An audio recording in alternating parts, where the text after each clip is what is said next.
Well, hello everyone, Texie88 here and welcome to another review. And now I'm bringing you Players Software's 1986 game, Desert Hawk. Now this is another game that I remember getting absolutely slated in magazine reviews back in the day, and it's just when I tried to remember what specific words from the Your Sinclair review, I put it into Google search and then rediscovered the title of the game, which was Desert Hawk, and I thought it's another case of me seeing if it really is as bad as it was claimed. Its original price was £1.99, so it was never a full price release. It was a budget title.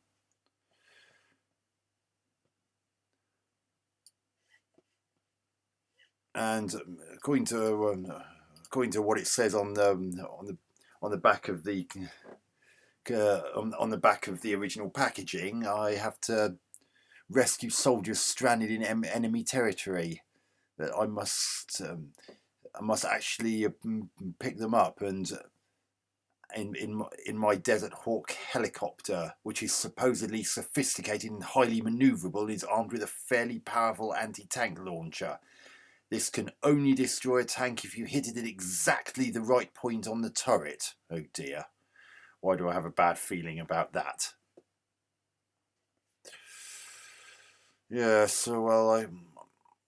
I wish I could say I was looking forward to it, but on the strength of that alone, I get the feeling that they put that into the instructions as an excuse to cover up the fact that it's not that well programmed. Change keys, yes. Q, Z, I, P, space. Oh, I can't use space, I'll use M. Oh, that was pleasant. Oh, I see. I actually have to hold down fire in order to turn around, which means I have to actually fire. Oh my god! The handling of this helicopter, it's all wrong. And look how juddery the things on the bottom of the screen are when they scroll, and they flicker a little as well.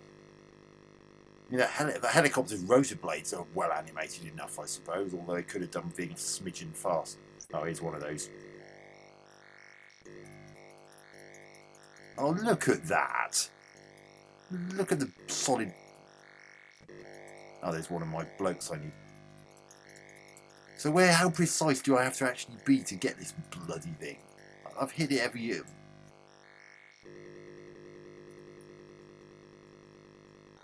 Oh, piss off!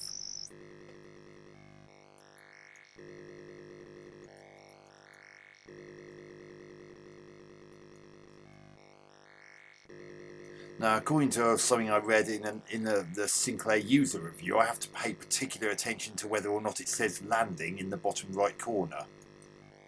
And if I understand correctly, if that thing's not pulsating the way it currently is, I cannot land. I will just crash no matter what. Oh, that guy's not there anymore. There's a guy. Oh, look how flickery he is. Oh. What? The helicopter exploded because it touched the head of one of the men I was trying to rescue. What's the blooming helicopter made of? Papier-mâché? Somewhere between papier-mâché and a Molotov cocktail, if it can be blown up that easily.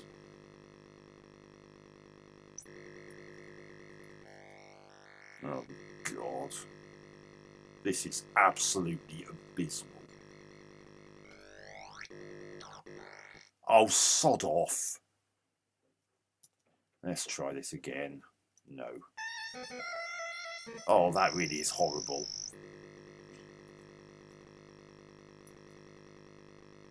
Okay. So, If it doesn't say landing, in the word landing in the bottom right corner, I definitely cannot land no matter what. But even when it is showing I can't seem to land, it just blows up on a blade of sand, on a blade of grass, or a kernel of sand. I can't figure it out at all.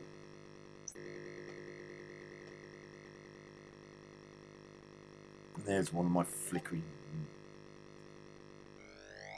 Yay, I picked one up. Now I just got to go back to that base and waste a bullet trying to turn around and try and land on that pad.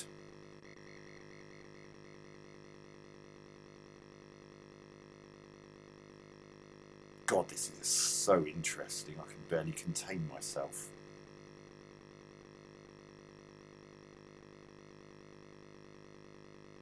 Now, apparently there's a game called Choplifter, which this is supposedly a very poor clone of it.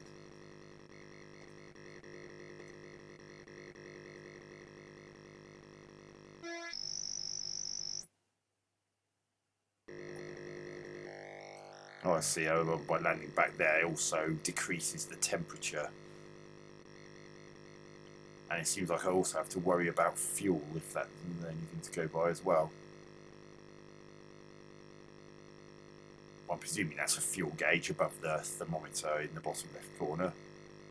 I can't think what else it could be. It's not how many people I'm carrying, because that's shown by the word men. By the word men, which is immediately to the right of that, what I believe is the fuel gauge. Look at that. Right, picked up that man.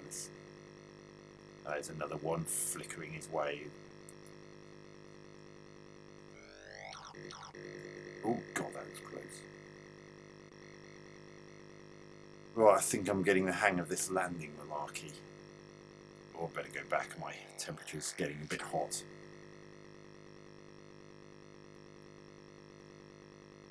Well, if it's supposedly so sophisticated, how come it overheats so quickly?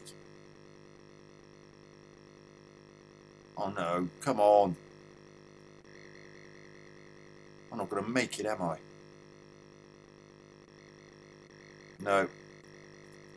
Overheat. I can't move, I'm going to die. But look how much that's flickering, look at that.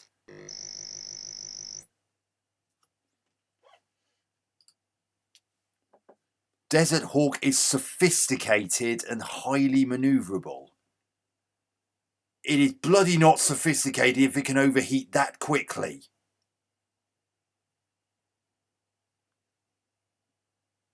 Oh dear bloody god. And manoeuvrable is questionable because you have to waste a bullet just to turn around. Like that. And look at that blooming bullet's hovering in mid-air. And that one just disappeared into nothing. Oh, and then reappeared on the right of the screen. God, this is such a poorly programmed mess. Flickery sprites, colour clash. Those tank emplacements firing bullets you can barely even see.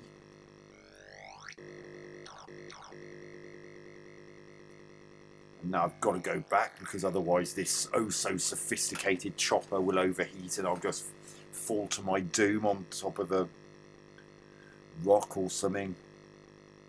Shame that the rear rotor blade doesn't rotate as well as the main one.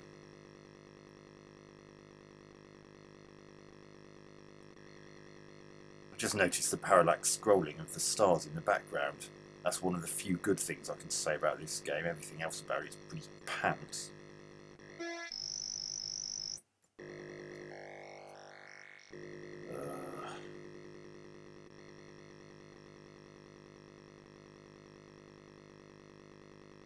Does anything different happen? Is this all that I'm doing? Just flying about, picking people up and then taking them back to that base before my so sophisticated chopper decides to spontaneously combust?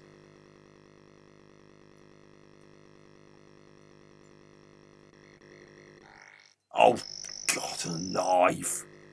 I think the person would come off worse than the helicopter if that in a real situation like that. Don't you?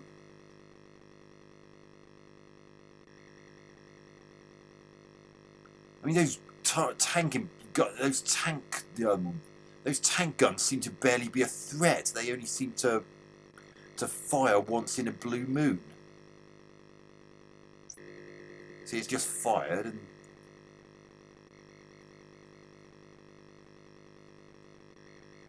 Oh, God. You have been awarded a Special Medal of Honor for extreme bravery in rescuing soldiers whilst under heavy enemy fire. Well, if that's heavy enemy fire, I dread to think what light enemy fire is. The only threat I saw was that tank, that anti-tank launcher. Sorry, not the anti-tank launcher, the turret, which barely fired at all. Well done.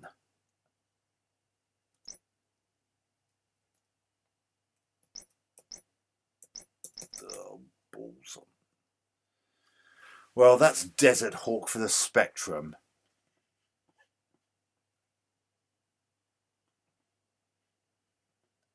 And to say that I'm unimpressed with that game is a crushing understatement. It is terrible. It's bland. It's dull. Something about the helicopter's handling just doesn't feel right. The inertia and overall feel of the helicopter just feels wrong. It's not awful, but it's just not quite there. Graphics are generally bland and flickery, with some points where there seems to be a block which visibly wipes out sprites and scenery nearby. Either that or just subjects it to colour clash.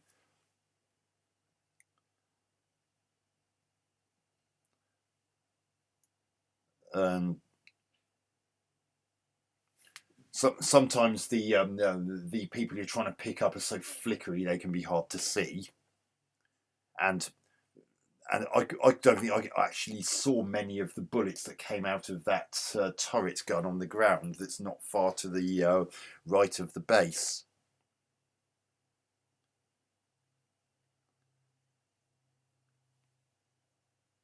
Sound effects not too bad, although that sound when you first that tuneless dirge when you first start a game, brief though it is not exactly the most pleasant thing to listen to.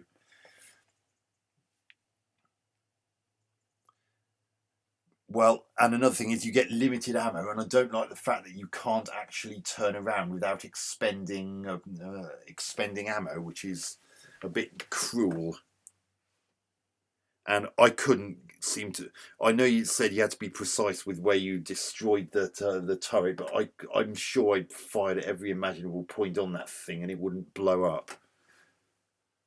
I just can't figure it out at all, and quite frankly, I don't particularly want to either.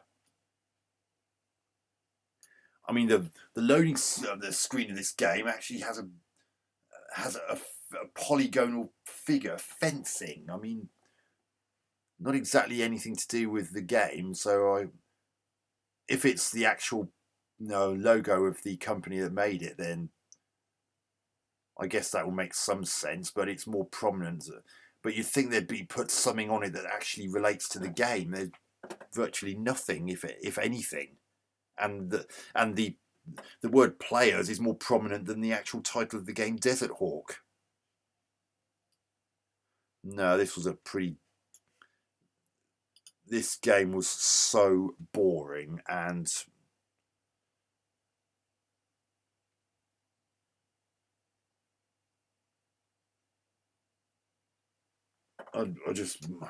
it's boring and it's dull to look at, and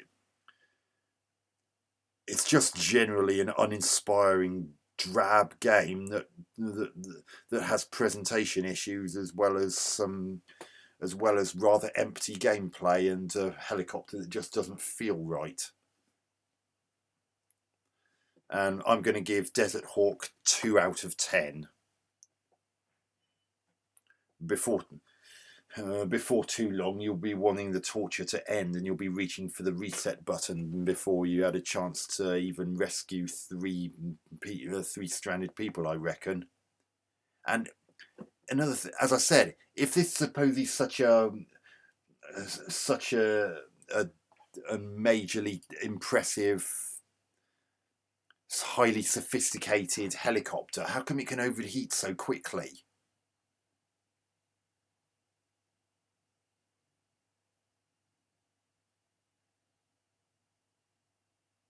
And how come the helicopter can blow up just by touching the head of a person you're trying to rescue? I mean, surely, if anything, the